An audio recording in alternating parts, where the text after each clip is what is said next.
The morning sun cast long shadows across the crystal towers of Zephyr Prime as Ambassador Kethvar reviewed the latest reports from human space. The tall crystalline being hummed softly as he read through trade agreements and colony establishment requests. Humans were such pleasant creatures to work with. Always polite, always reasonable, never demanding more than their fair share. Another mining colony request, Kethvar noted to his assistant. A young Nephilim whose gas-filled environment suit bobbed gently in the low gravity. The humans want to establish operations on Kepler 442c, that barren rock in the outer rim. Why do they always choose the worthless worlds? The assistant asked, genuine curiosity in his translated voice. The hegemony rejected that system 50 years ago. Nothing but asteroids and radiation. Kethvar shrugged, a motion that sent light dancing through his crystal body. Humans seem to enjoy challenges. They turn dead worlds into gardens. It's quite remarkable, really. Across the galaxy, Elena Vasquez stood on the observation deck of the human survey ship Prometheus, watching massive mining equipment being lowered to the surface of what would become humanity's 200th colony. The rocky planet below looked exactly like what it was supposed to look like. A harsh, unwelcoming world that only desperate or foolish species would claim. Commander, her second officer approached with a data pad. We've finished installing the deep core extractors. The surface operations are ready for the inspection team. Elena nodded, taking the pad and scrolling through the reports. To any outside observer, the readouts showed standard mining equipment, atmospheric processors, and colony infrastructure.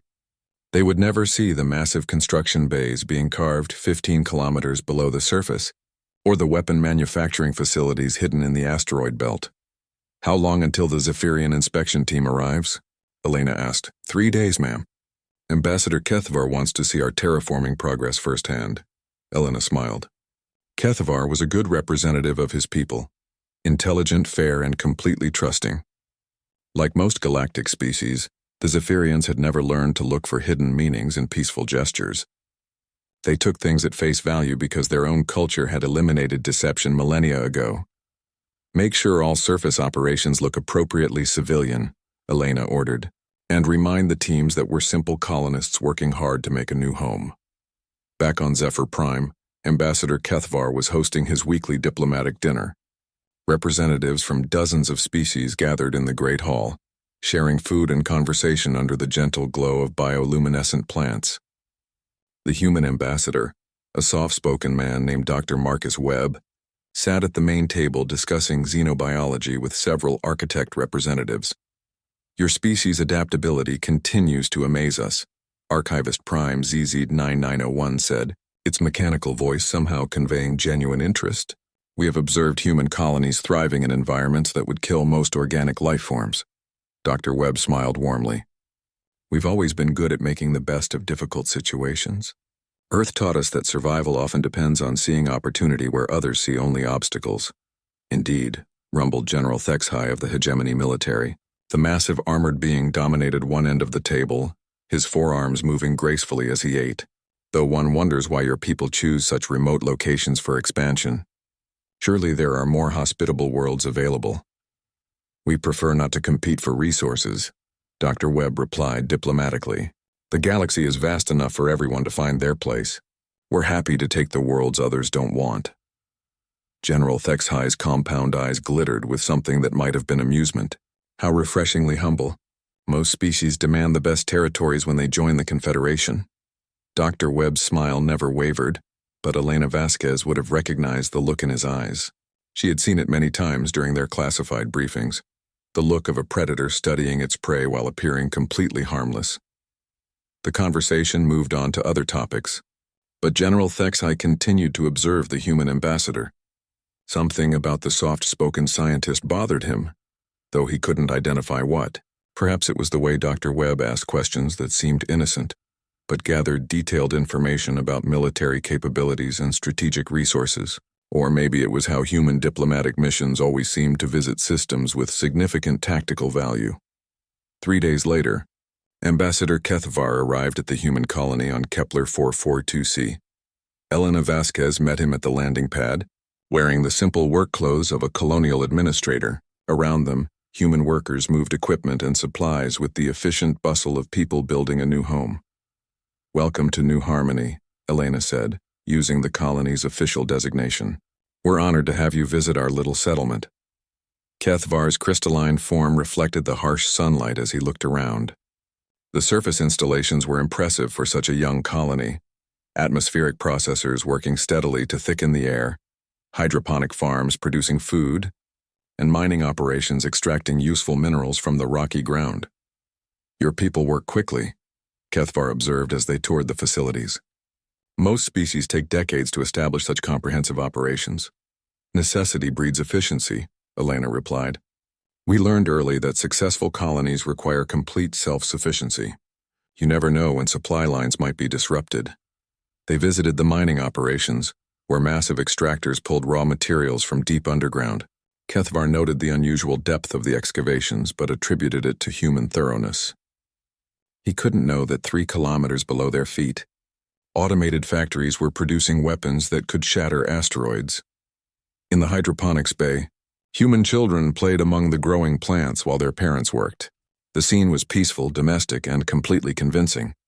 Even the military communications array was disguised as a simple long-range communication system for staying in touch with Earth.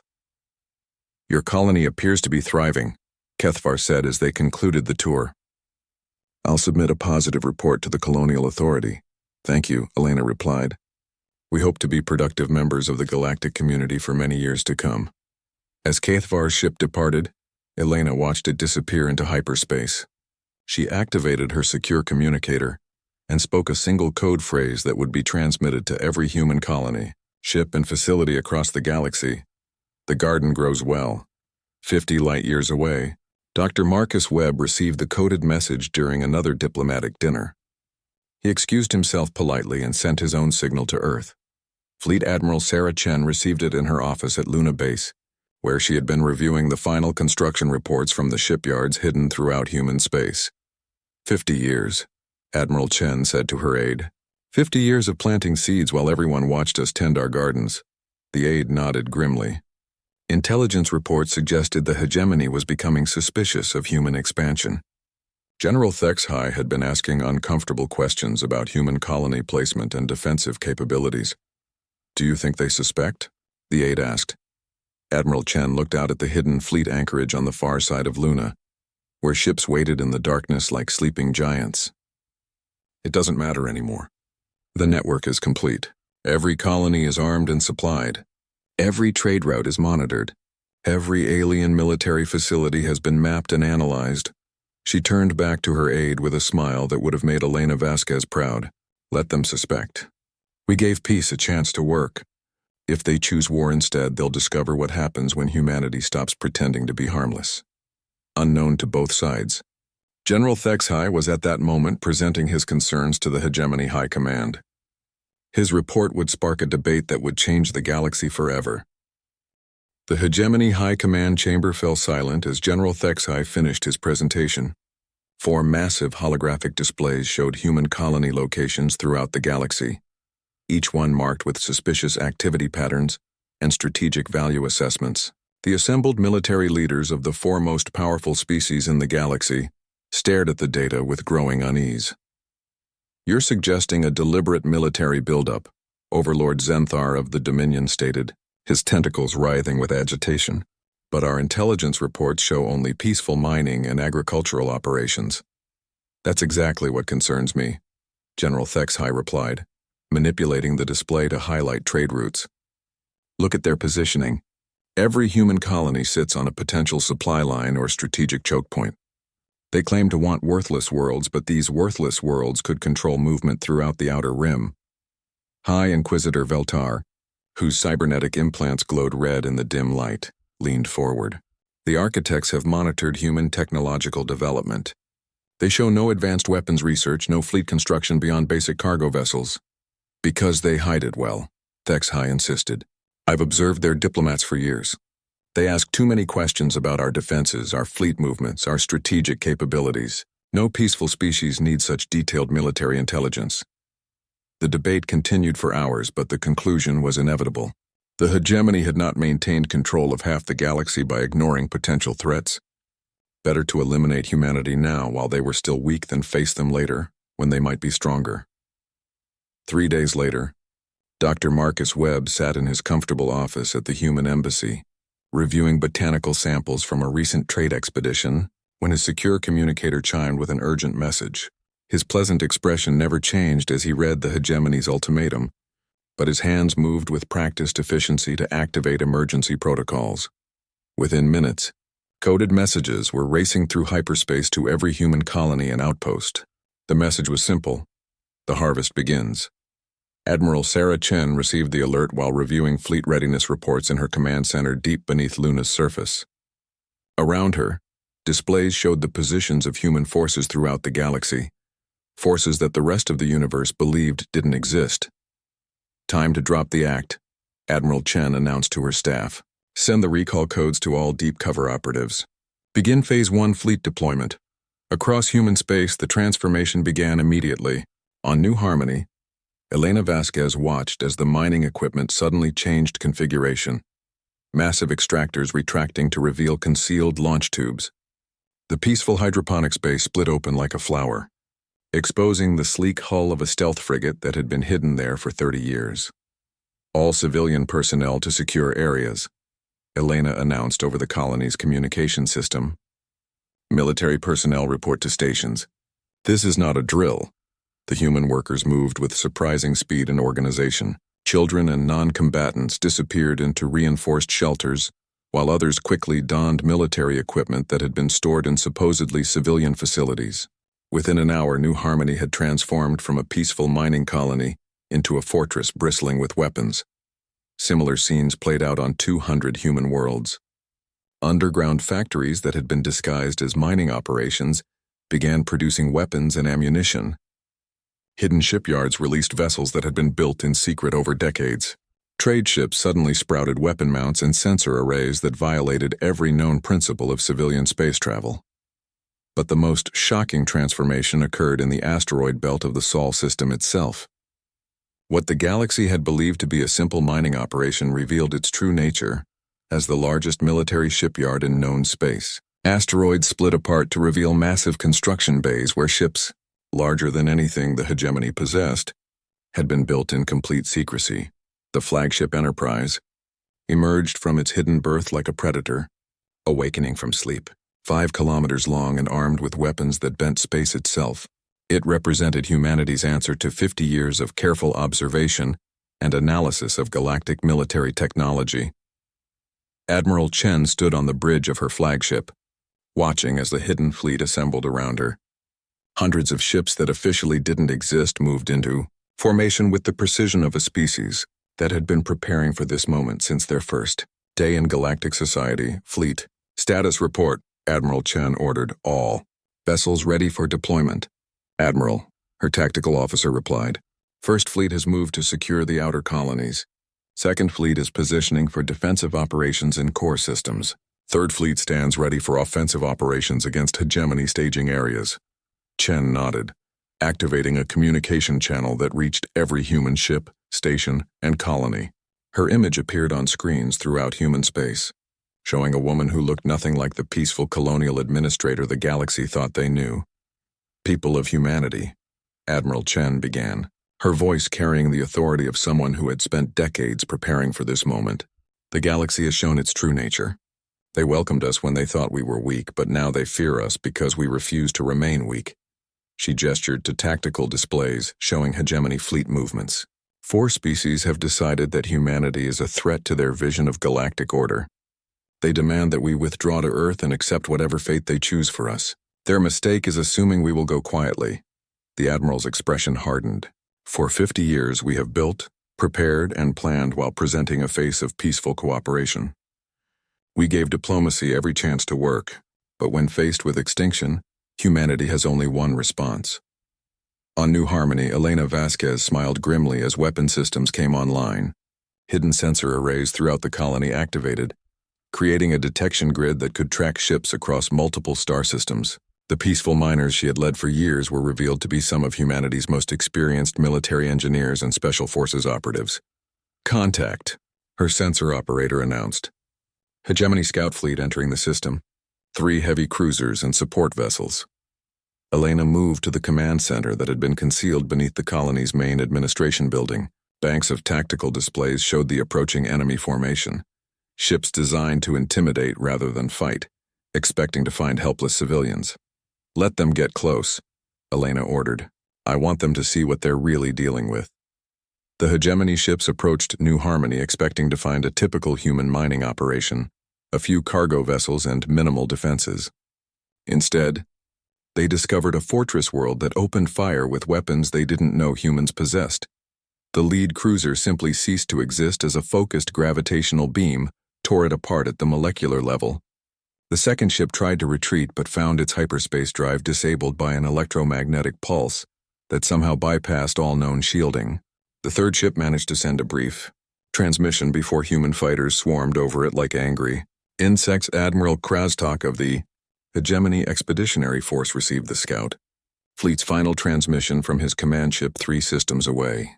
The garbled message spoke of impossible weapons, ships that appeared from nowhere, and humans who fought with a ferocity that defied their peaceful reputation.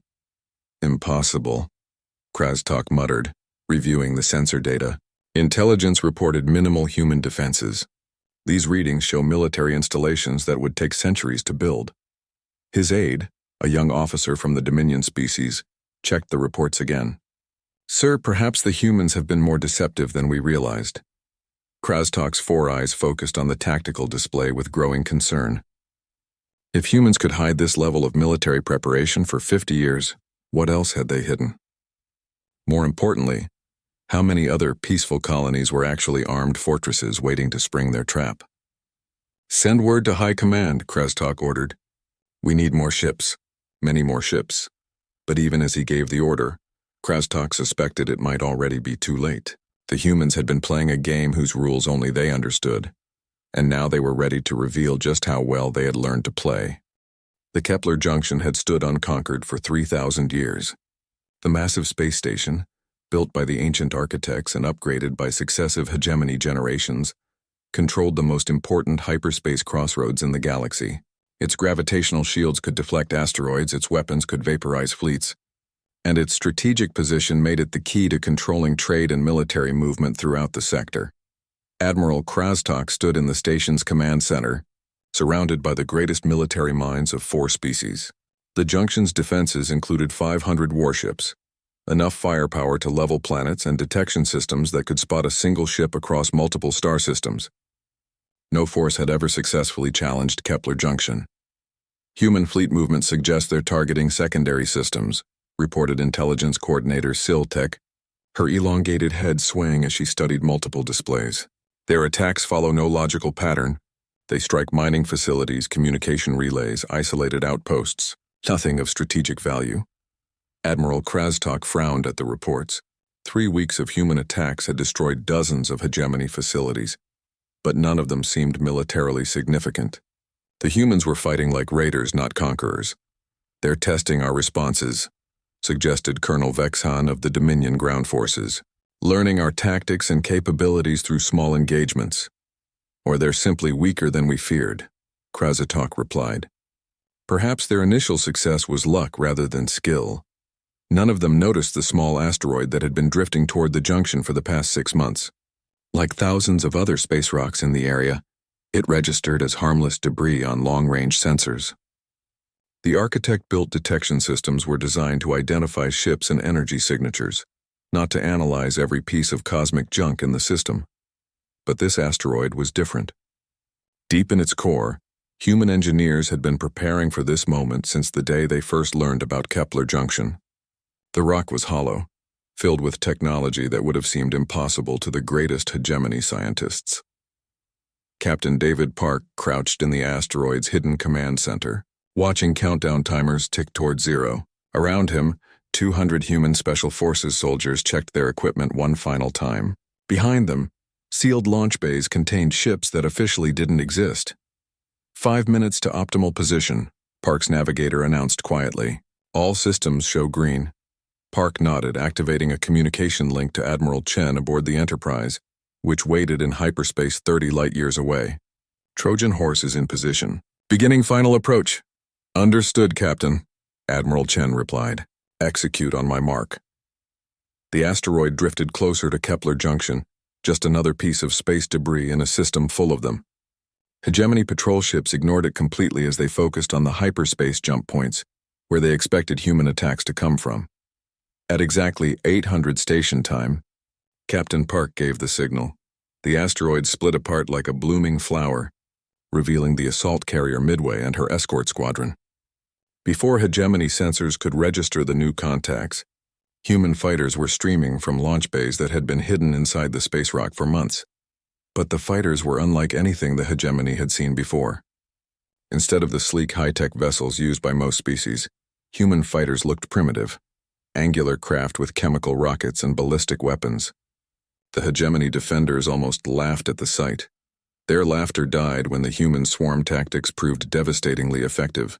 The fighters moved like living things, coordinating their attacks with an intelligence that confused enemy battle computers. When hegemony ships targeted one fighter, 5 others would instantly adjust their attack patterns to exploit the momentary vulnerability. Impossible, Admiral Krastok breathed as he watched his defensive squadrons being torn apart. Their ships are too small, too primitive. Our weapons should be cutting through them like paper. Sir, his tactical officer reported with growing panic. Our targeting systems can't lock onto them. They're using some kind of electronic warfare we've never seen. What the hegemony didn't understand was that human fighters had been designed by a species that remembered aerial combat from their homeworld, while other races had evolved beyond the need for atmospheric flight. Humans had translated millions of years of predatory instincts into space warfare. The electronic warfare was actually much simpler than the hegemony imagined. Human fighters carried primitive backup systems that functioned even when their main computers were disabled. When hegemony EMP weapons knocked out advanced electronics, human pilots simply switched to manual controls and kept fighting. Deploy the main fleet, Krastok ordered desperately. All ships engaged the human forces immediately. But as the massive hegemony battleships moved to intercept the fighters, space around Kepler Junction began to tear apart. Admiral Chen's main fleet emerged from hyperspace, using dimensional technology that violated every known law of physics. The Enterprise materialized directly above the space station, its weapons already charging. Around it, human dreadnoughts and carriers appeared like ghosts becoming solid, their hulls scarred from battles that had supposedly never happened. "This is Admiral Sarah Chen of the Human Colonial Defense Force," came the transmission on all frequencies. "You have exactly 60 seconds to surrender before we demonstrate why humanity left Earth." Admiral Krastok stared at the tactical display in disbelief. Human ships were appearing throughout the system, but not just from hyperspace. Some emerged from behind asteroids where they had been hiding for months. Others simply became visible as advanced cloaking systems deactivated. "How long have they been there?" he whispered. "Unknown, sir," his aide replied, voice shaking. "Our sensors show they've been positioning forces in this system for at least 6 months. Possibly longer." The 60 seconds passed in silence as Krastok wrestled with the impossible choice before him. Surrender meant admitting that the greatest fortress in hegemony space had been defeated in less than an hour. But continuing to fight meant facing weapons that seemed to bend the laws of physics. "Sir," his weapons officer called out, "the humans are powering up some kind of planetary bombardment system. Energy readings are off the scale." On the Enterprise, Admiral Chen watched the tactical display with satisfaction. The Battle of Kepler Junction was proceeding exactly as planned. Human forces had surrounded the station, eliminated its fighter cover, and demonstrated capabilities that would terrify any observer. "Admiral," her communications officer reported, "we're receiving surrender offers from 17 hegemony ships. The remainder are attempting to flee the system." "Let them go," Chen ordered. "I want survivors to carry word of what happened here." She opened a channel to the space station itself. "Admiral Krastok, this is your final warning. Surrender now, or we will demonstrate the weapon that ended the last war on Earth." Krastok had reviewed human history as part of his intelligence briefing.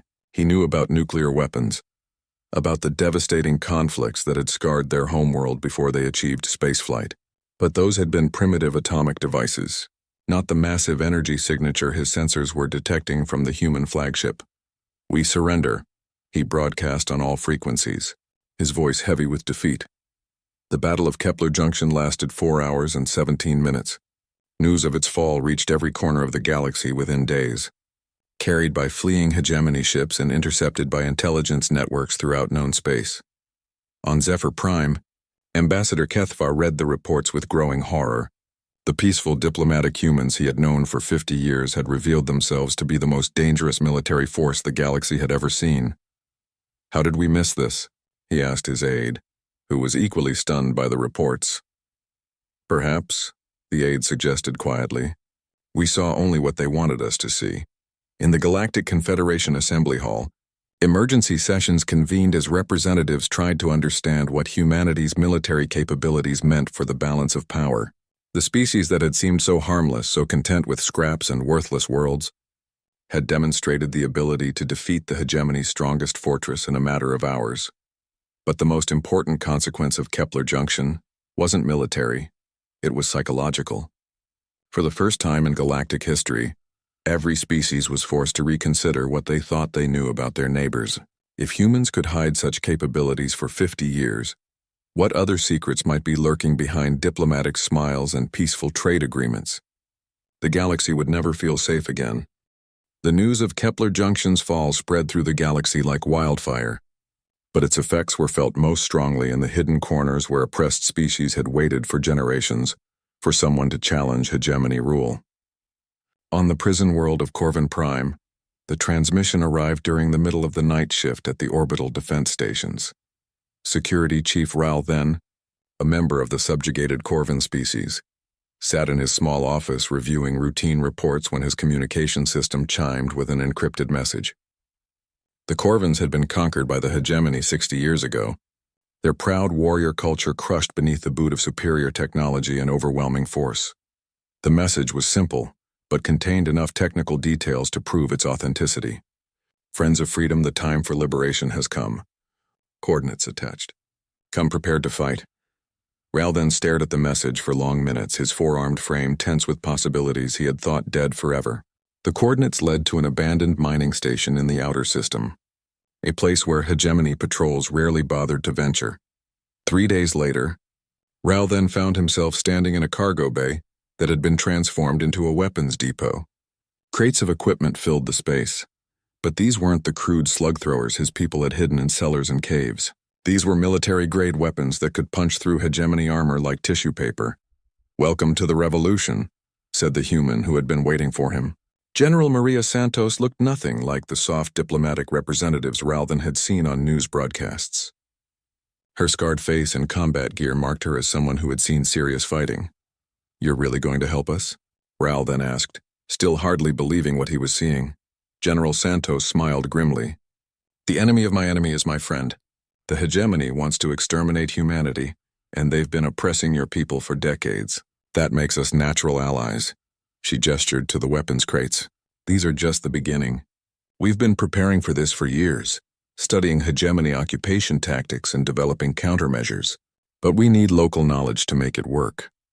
Over the following weeks, similar meetings took place throughout hegemony space.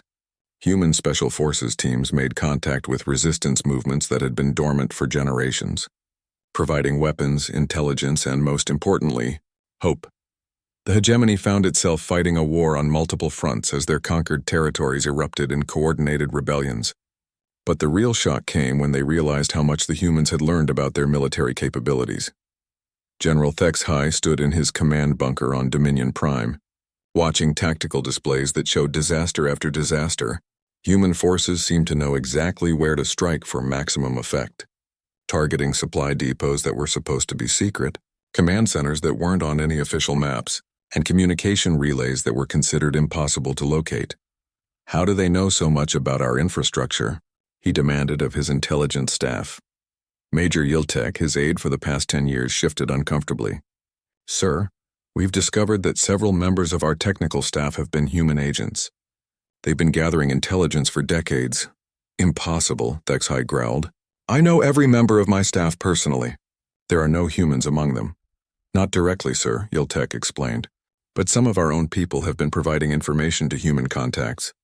They didn't even realize they were being used as intelligence sources." The general's four eyes widened as the implications hit him. If humans had been gathering intelligence through unwitting agents throughout hegemony space, they would know everything: troop movements, supply routes, defensive capabilities. Even personal information about command staff, Dr. Webb, Thexhai said quietly, remembering the soft-spoken human ambassador who had asked so many innocent questions over the years. He was gathering intelligence at every diplomatic function. Meanwhile, on the surface of Corvin Prime, General Santos crouched behind rubble that had once been a government building, watching as her mixed force of humans and Corvins prepared for the final assault on the planetary command center. The rebellion had been more successful than even her optimistic projections had suggested. Corvin forces report ready, her communications specialist announced. They've secured the spaceport and the power grid. Santos nodded, checking her equipment one more time. The assault on the command center would be the real test of human-Corvin cooperation. Her troops had been training with the local resistance for only a few weeks, but they would need to work together like veterans to succeed. Remember, she told her mixed unit over the communication system, humans advance and draw fire. Corvins use your natural agility to flank and strike. Everyone watches everyone else's back. The attack began at dawn, with human forces advancing directly toward the heavily fortified command bunker, while Corvin warriors used their four-armed physiology to climb building faces and approach from unexpected angles.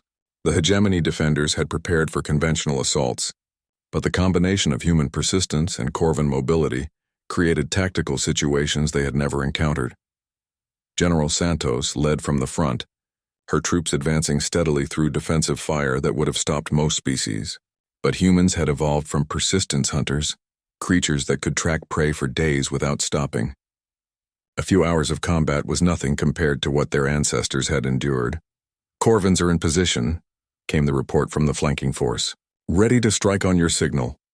Santos watched as her human troops reached the bunker's outer defenses. The hegemony soldiers inside were focused entirely on the frontal assault, having lost track of the Corvin forces that had seemed to disappear into the urban landscape. Execute, Santos ordered. The coordinated attack overwhelmed the defenders in minutes. Human weapons punched through defensive barriers while Corvin warriors struck from directions the bunker's designers had never considered. When the shooting stopped, the last hegemony stronghold on Corvin Prime had fallen. But the victory on Corvin Prime was just one small part of a larger transformation taking place throughout the galaxy.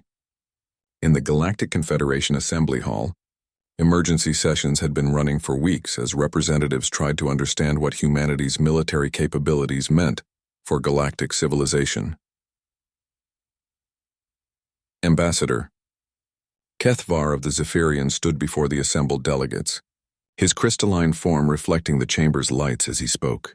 The question before us is simple. Do we remain neutral while the hegemony and humanity destroy each other? Or do we take action to preserve galactic stability? The humans have violated every principle of peaceful coexistence, declared Representative Morthen of the hegemony client states. They hid military capabilities for decades while pretending to be peaceful colonists. How can we trust anything they say? And yet, countered Ambassador Tikel of the Rimworlds, the hegemony's response to human expansion was to demand their complete withdrawal and threaten extinction.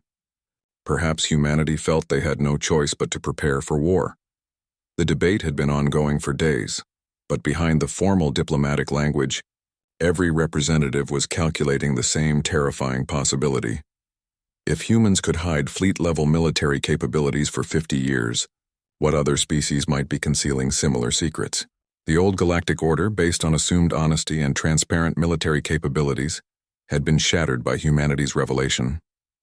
Even species that had no intention of challenging anyone suddenly found themselves under suspicion from their neighbors. As the Confederation debated, Admiral Chen received reports from throughout human space, showing the success of their multi-pronged strategy. Direct military action had crippled hegemony fleet capabilities, while support for rebellions had forced them to fight on dozens of fronts simultaneously. But the most important victory was psychological. The galaxy now understood that humanity was not the weak, peaceful species they had pretended to be. Every diplomatic contact, every trade agreement, every innocent question about military capabilities had been part of a 50-year intelligence-gathering operation. Admiral, her aide reported, were receiving surrender offers from 3 more hegemony worlds. They're requesting protection from human forces. Chen smiled at the irony. The same species that had demanded humanity's extinction were now begging for protection from the very forces they had sought to destroy. "Accept their surrenders," she ordered, "but make it clear that any attempt to resume hostilities will be met with immediate retaliation." The message was simple. Humanity had given peace a chance for 50 years. Now that war had been forced upon them, they would finish it on their own terms. 5 years after the Battle of Kepler Junction, Admiral Sarah Chen stood in her garden on New Terra, watching the sunrise paint the sky in shades of gold and crimson.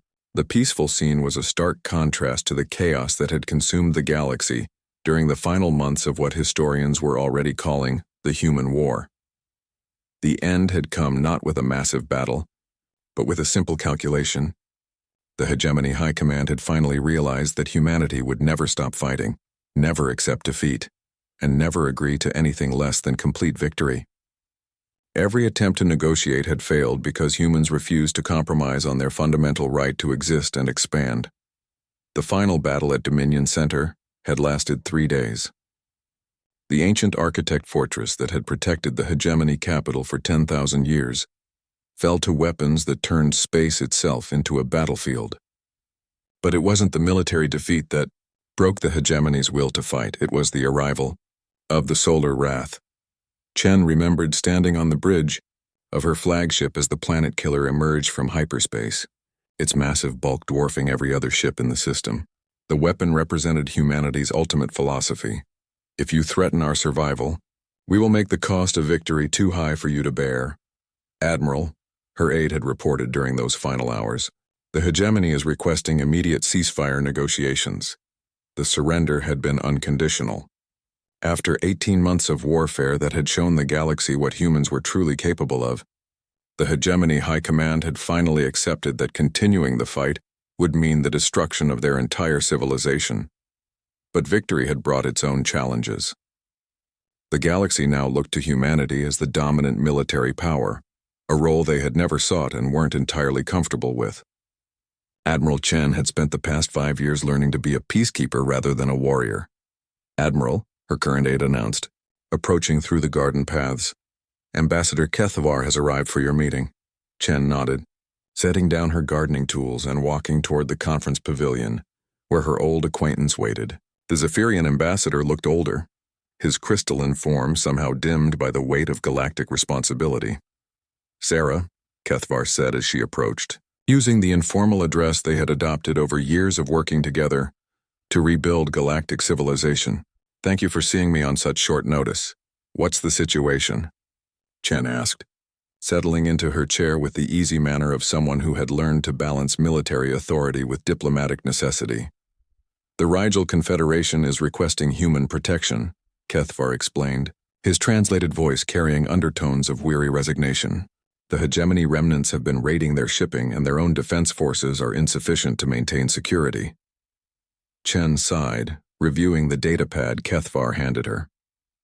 3 more star systems requesting protection, bringing the total to 47 species that now relied on human forces for security. The irony wasn't lost on her. The galaxy had once feared human expansion and now they begged for it. "Our patrol fleets are already stretched thin," Chen noted. "But we can't let chaos spread. The Rigel system is strategically important for maintaining trade routes." "There's another issue," Kethvar continued. "The Corvan Republic is requesting admission to the Terran Defense Compact. That would bring our membership to 15 species. The Terran Defense Compact had emerged from the ashes of the old Galactic Confederation, a new alliance based on mutual protection, rather than the complicated bureaucracy that had failed to prevent the war. Human military doctrine provided security, while member species contributed their unique capabilities to the common defense."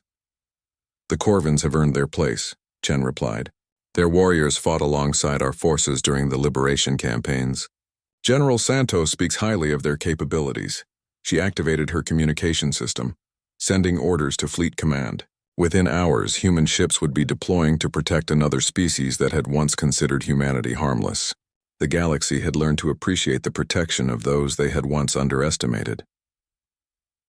Later that evening, Chen walked through the memorial gardens that honored the human and alien dead from the war. Rows of crystal pillars contained the names of those who had died fighting for the right to exist in a hostile galaxy. The memorial served as a reminder of what war truly cost, and why humanity worked so hard to prevent future conflicts. "Grandfather would have been proud," said a voice behind her. Chen turned to see Marcus Webb approaching. No longer the soft-spoken diplomat who had charmed galactic society for decades, his new role as Director of Galactic Intelligence suited his analytical mind. Though he sometimes missed the simpler days of pretending to be interested only in alien botany. "Would he?" Chen asked. "We became everything the galaxy feared we might become." "We became what we needed to become," Webb corrected. The alternative was extinction. They walked together past monuments to battles that had reshaped galactic civilization. The memorial to Kepler Junction stood next to tributes to the liberation of Corvin Prime and the final victory at Dominion Center. Each battle had been a stepping stone toward the current era of human-enforced peace. Intelligence reports suggest the hegemony remnants are finally accepting the new reality, Webb noted. Their latest attempts at organization have focused on legitimate trade and technology development, rather than military buildup. "Good," Chen replied. "We never wanted to destroy them, just prevent them from destroying us." The conversation was interrupted by the arrival of General Maria Santos, whose scarred face bore witness to years of fighting on a dozen worlds. Her current role as Supreme Commander of Compact Forces made her responsible for coordinating the military capabilities of 15 different species. "Admiral, we have a situation developing in the Outer Rim," Santos reported. "Unknown ships have been detected near the border with unexplored space. They're not responding to communication attempts." Chen frowned, her peaceful evening suddenly forgotten. In the 5 years since the war's end, they had established patrols throughout known space but had always assumed that any serious threats would come from within the galaxy, rather than beyond it. "Deployment recommendations?" Chen asked. "I'm sending a mixed squadron," Santos replied. "Human ships for firepower, Corvin scouts for reconnaissance, and Zephyrian vessels for communication attempts. If these are refugees from beyond the galactic rim, we want to make peaceful contact. If they're hostile, we want to be prepared." The three leaders stood in comfortable silence, watching the stars emerge in the darkening sky. Somewhere out there, human ships patrolled trade routes and protected worlds that had once wanted nothing to do with the aggressive species from Sol. The galaxy was more peaceful than it had been in millennia, not because conflict had been eliminated, but because everyone understood the consequences of starting unnecessary wars. "Do you think they'll ever trust us completely?" Webb asked, voicing the question that haunted all human leaders. "Trust isn't the goal," Chen replied. "Respect is enough. They know we'll keep our word, honor our agreements, and protect those who can't protect themselves. But they also know what happens to anyone who threatens the peace we've built." As if to emphasize her point, a shooting star streaked across the sky, probably a human patrol ship jumping to hyperspace to investigate some distant threat. The galaxy had learned to sleep peacefully under the protection of the species they had once dismissed as harmless farmers and miners. Chen's communication device chimed with an incoming message from Luna Command. Admiral Jackson's face appeared on the small screen, his expression serious but not alarmed. "Admiral," Jackson reported, "the unknown ships have been identified. They're refugees from a galactic conflict beyond the rim, approximately 50,000 individuals requesting asylum." "Grant it," Chen replied without hesitation, "and send humanitarian aid ships to assist with resettlement." As Jackson's image faded, Chen realized that humanity had become exactly what they had always claimed to be, a species dedicated to peaceful expansion and mutual cooperation. The difference was that now they had the strength to make those ideals reality. The galaxy had learned a simple lesson from humanity's emergence as a military power. Peace was possible, but only when backed by the absolute certainty that those who broke it would face consequences too severe to contemplate. Under the watchful eyes of human fleets, species that had fought for millennia now worked together to build a better future.